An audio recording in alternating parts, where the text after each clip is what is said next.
وعلیکم السلام ورحمۃ اللہ وبرکاتہ۔ اللہ رب العالمین مزید حقائق جاننے کی توفیق عطا فرمائے۔ سوال یہ تھا کہ جو تجوید کا ٹیچر ہے وہ تمام حکمرانوں کو کافر قرار دیتا ہے، طاغوت کہتا ہے، خاص طور سے سعودی عرب کے ولی عہد کو نام لے کر طاغوت اور کافر کہتا ہے، اور احمد موسیٰ جبریل کو سب سے بڑا علامہ کہتا ہے۔ یہ چند سوالات تھے۔ حقیقت تو یہ ہے کہ تعیین کے ساتھ کسی معین شخص کو کافر قرار دینا بغیر کسی ثبوت، بغیر کسی دلیل کے اور بغیر اس کے سامنے کفر کے مسائل پیش کیے کافر قرار دینا، طاغوت قرار دینا، یہ خود اپنے آپ پر کفر کا فتویٰ لگانا ہے۔ اس لیے کہ اس طرح سے کافر کسی کو نہیں قرار دیا جا سکتا ہے۔ تکفیر کے اصول اور ضوابط ہیں۔ تکفیر کے یعنی کسی کو کافر قرار دینے کے لیے اصول اور ضوابط ہیں، اور ان اصولوں کو میں نے پہلے بیان کر دیا ہے۔ سب سے اہم یہ ہے کہ جس کو کافر قرار دیا جا رہا ہے وہ واقعتاً ان کفریہ اعمال کا اقرار کرتا ہو۔ جو اقرار ہی نہیں کرتا اس کو کافر کیسے قرار دیا جا سکتا ہے؟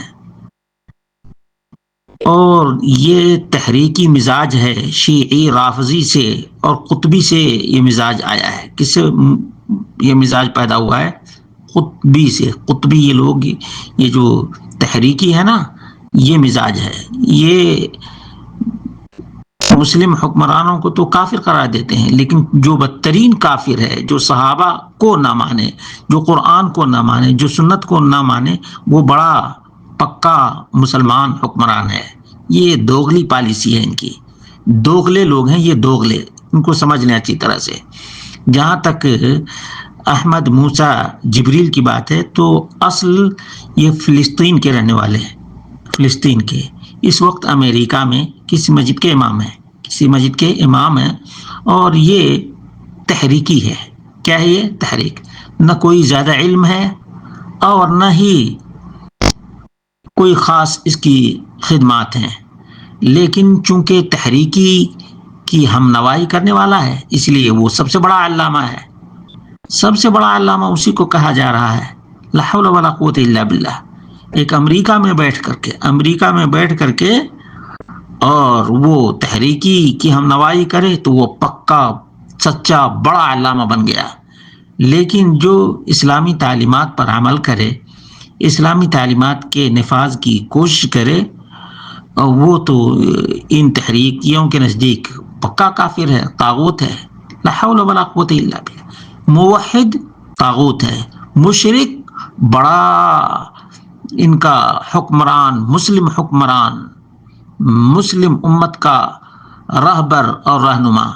لا حول ولا قوت الا باللہ۔ یہ کوئی پیمانہ ہے؟ یہ کوئی میزان ہے؟ یہ کوئی معیار ہے؟ جبکہ اللہ رب العالمین نے فرمایا فَإِنْ آمَنُوا بِمِثْلِ مَا آمَنْتُمْ بِهِ فَقَدِ اهْتَدَوْا۔